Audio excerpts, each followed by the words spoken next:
여러분 안녕하십니까. 성탄절 아침 광주 MBC 뉴스투데이입니다. 먼저 오늘의 주요 뉴스입니다. 나주 혁신도시를 하루빨리 살기 좋은 도시로 만들기 위해 광주시와 전라남도 이전 공공기관들이 힘을 합치기로 했습니다. 광주 제2순환도로의 요금소 여직원이 상사로부터 수년 동안 성추행을 당했다며 고소장을 접수해 경찰이 사실 확인에 나섰습니다. 세월호 참사 이후 논란을 빚었던 여수 거북선호의 야간 운항이 결국 무산됐습니다. 정부가 진도항 배후부지 조성 사업을 본격화하기로 하고 진도항과 진도 서망항 일대 개발을 남해안 선벨트 선도 사업으로 선정했습니다. 공공기관 이전이 사실상 마무리 단계지만 빛가람 혁신도시는 아직 부족한 점이 너무나 많습니다. 정주 여건 개선을 위해서 시도와 공공기관들이 협의회를 결성하고 상생 발전을 결의했습니다. 정용우 기자입니다. 빛가람 혁신도시는 병원과 약국, 학교와 공연장 등이 없거나 매우 부족해서 미완의 도시라는 평가를 받고 있습니다. 생활환경 조성을 위해 광주시와 전라남도 이전 기관 등 21개 기관이 한자리에 모였습니다. 가장 시급한 과제는 열악한 교육환경 개선입니다. 역시 교육 문제입니다. 우리 가족들이 전부 내려와서 살도록 하는 것만큼 중요한 게 없다고 생각됩니다. 좋은 학교가 설립이 되면 여기는 사람들이 몰려들 거다 이런 생각을 합니다. 교통 문제도 크나큰 불편 요소입니다. 또 거기서 송정역에서 이 혁신도시까지 오는 그 대중교통 수단이 아직까지도 조금 좀 부족한 편입니다. 정주 여건이 열악한 탓에 우정사업정보센터는 직원의 3분의 1가량이, 국립전파연구원은 절반가량이 바뀌었습니다. 나홀로 이주로 인해 정신질환을 호소하는 경우도 있습니다. 홀로 내려오신 분들은 이 우울증이나 이런 것들을 고민하는 경우도 있습니다. 전라남도는 우선 축산학취를 유발하는 혁신도시 인근의 호혜원을 내년 4월까지 폐업하겠다고 약속했습니다. 또 현재 3개인 학교를 13개로 늘리는 한편 대형 유통매장을 유치해 정주 여건 개선에 노력하겠다고 밝혔습니다. 또 다른 백화점 한 곳이 혁신도시와 그 부분 접경지역 언저리에 관심을 가지고 있다는 정보를 여러분께 드리겠습니다. 이낙연 지사와 이상무 농어촌공사 사장이 공동으로 초대 회장을 맡은 공공기관 협의회가 혁신도시 발전을 견인할 수 있을지 주목됩니다. MBC 뉴스 정용욱입니다. 전남대학교와 한국전력이 상호 협력을 통해 전문 인력을 양성한다는 내용의 업무 협약을 체결했습니다.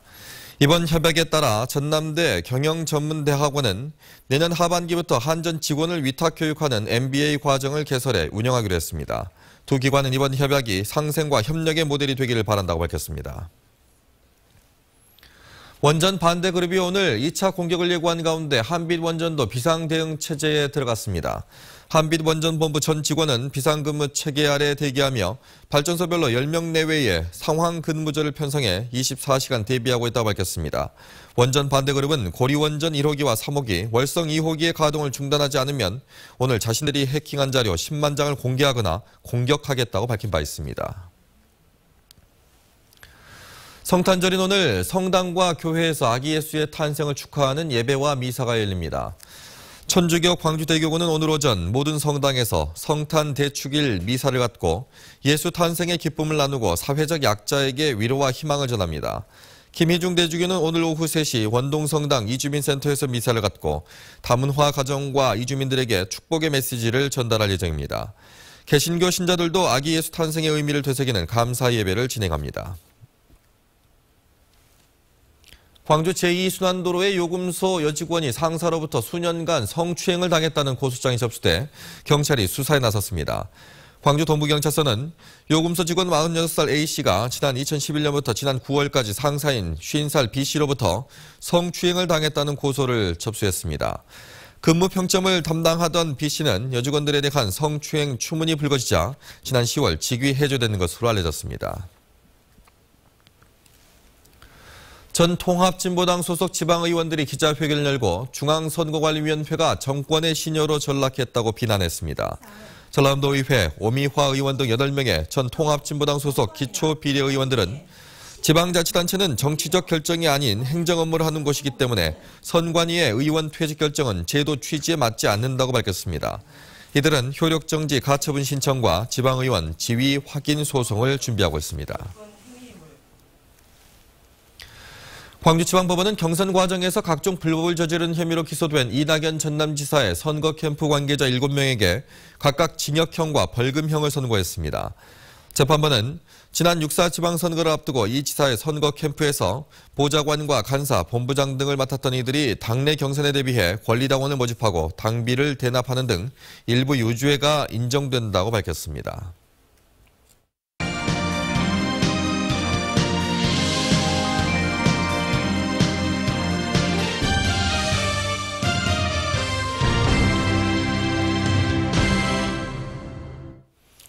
광주 전남 지역 대학들이 정시 모집 원서 접수를 마감한 결과 평균 경쟁률이 작년과 비슷하거나 소폭 상승한 것으로 나타났습니다.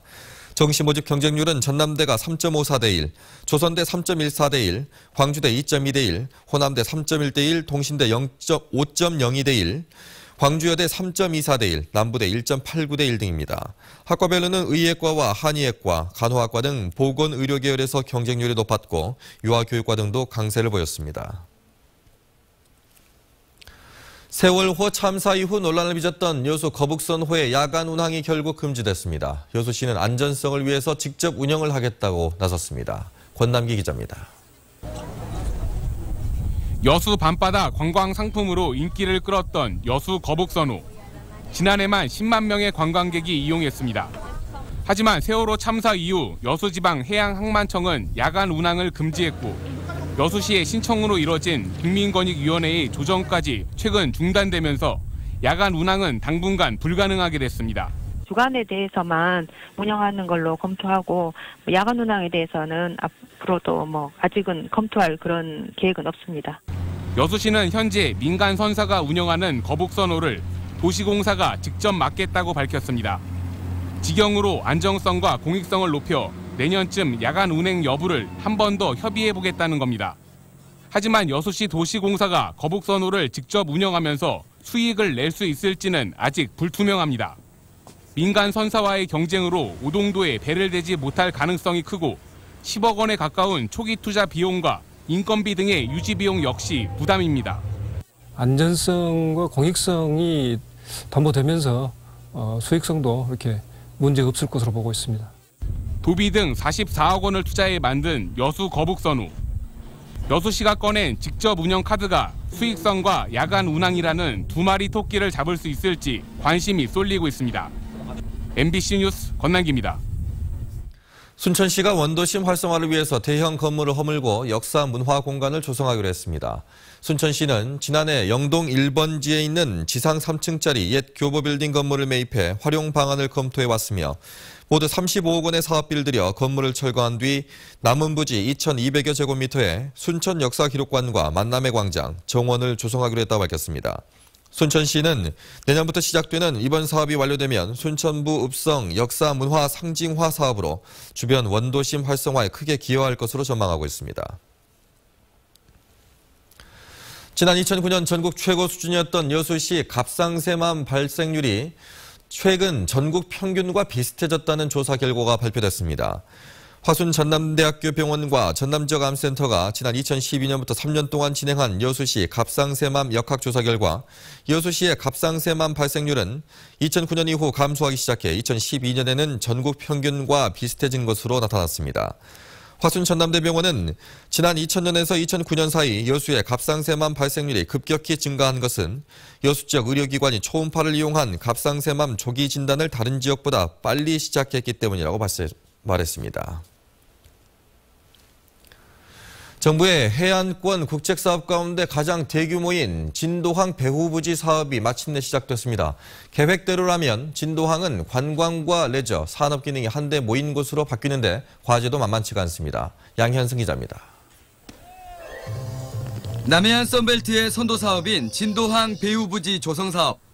432억 원을 투입해 도로와 상하수도, 전기 등 기반 시설을 만드는 사업으로 현 정부의 해안권 발전 사업 가운데 최대 규모입니다.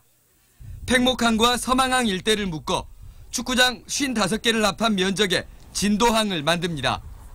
총 12개 사업이 추진되고 있는데 진도항 배후부지 사업이 그중에서 가장 큰 사업이고 먼저 시작하는 사업입니다. 지역 경제에 많은 좋은 효과가 있을 것으로 기대가 됩니다. 지난 2010년 남해안권 발전계획 선도 사업으로 추진됐지만 행정 절차가 지연되었습니다.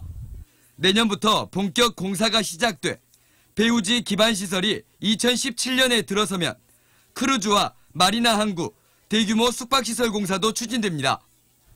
정부는 진도가 환황의 경제권과 동남아로 진출하는 전진기지가 될 것으로 기대하고 있습니다. 567km 중국 상해 대한민국에서 가장 최단거리 항구가 바로 진도항입니다. 동남아로 나가는 첫째 관문이 될 것이고 향후 3,600억대에 이르는 관광 휴양시설을 책임질 민간자본 유치가 진도항 배우지 사업의 무거운 숙제로 남고 있습니다. MBC 뉴스 양현승입니다. 한파 등 전력 수급 비상에 대비하기 위한 비상 모의 훈련이 실시됐습니다. 한국전력은 오늘, 어제 전력거래소와 광주시 등 유관기관과 함께 혁신도시 이전 이후 처음으로 발전기 정지 등 겨울철 전력 수급 비상 대응 체계를 점검했습니다. 한편 지난 12월 17일 한파로 인해 최대 전력이 사상 최고치인 8,015kW를 기록한 바 있습니다. 전라남도와 전기안전공사가 다음 달 말까지 대형 축사시설 231곳의 안전점검을 실시합니다. 축사시설 화재는 주로 낡은 전기시설로 인한 누전, 용적작업 부주의가 전체 77%를 차지하고 있습니다.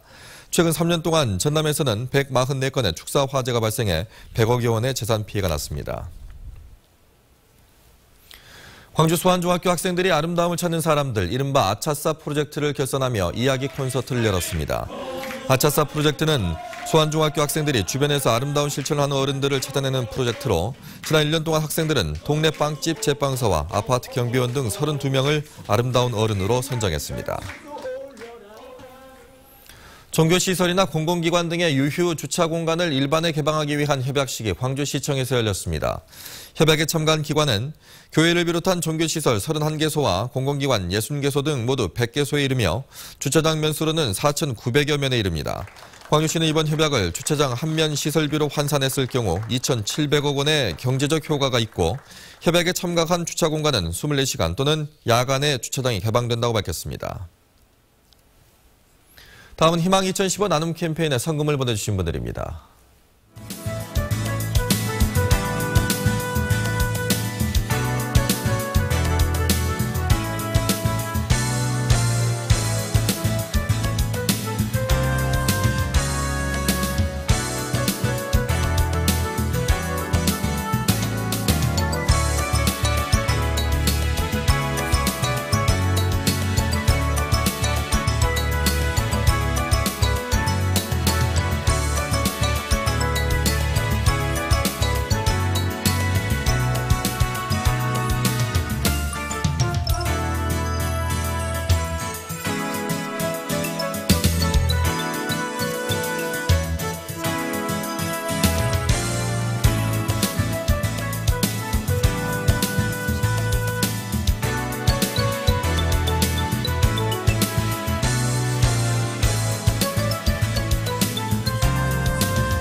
성탄절인 오늘 이런저런 계획 많으실 텐데요. 오늘은 눈 대신에 이렇게 깨끗한 하늘 드러나 있습니다.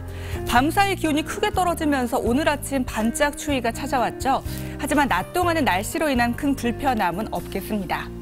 현재 광주의 기온이 영하 0.1도, 찬바람 때문에 체감온도는 영하 5도까지 뚝 떨어져 있습니다. 오늘 낮까지 이렇게 해안과 내륙을 중심으로 찬바람이 다소 강하게 불어오니까요. 오늘 외출하실 때 든든한 옷차림 하셔야겠습니다. 이 시각 구름 양상입니다. 현재 광주에는 깨끗한 하늘이 드러나 있고요. 가시거리도 22km로 시야가 시원한 상태입니다. 현재 기온 어제 같은 시각보다 2도에서 3도가량 낮은데요. 장성 영하 3도, 한평 1도, 나주는 영하 2도를 가리키고 있습니다. 그 밖에 장흥 영하 1도, 강진도 영하 1도, 완도는 1도를 나타내고 있습니다. 오늘 낮 기온은 평년보다 3도에서 4도가량 밑돌겠습니다. 낮 기온 살펴보면 곡성과 구례가 5도, 순천 6도, 여수 7도, 광양도 7도가 예상됩니다. 현재 서해 먼바다에는 풍랑주의보가 발효 중 가운데 오전까지 물결이 거세게 일다가 차차 낮아지겠습니다. 당분간 구름만 많은 가운데 기온은 평년 수준을 보일 것으로 전망됩니다. 지금까지 날씨 정보였습니다.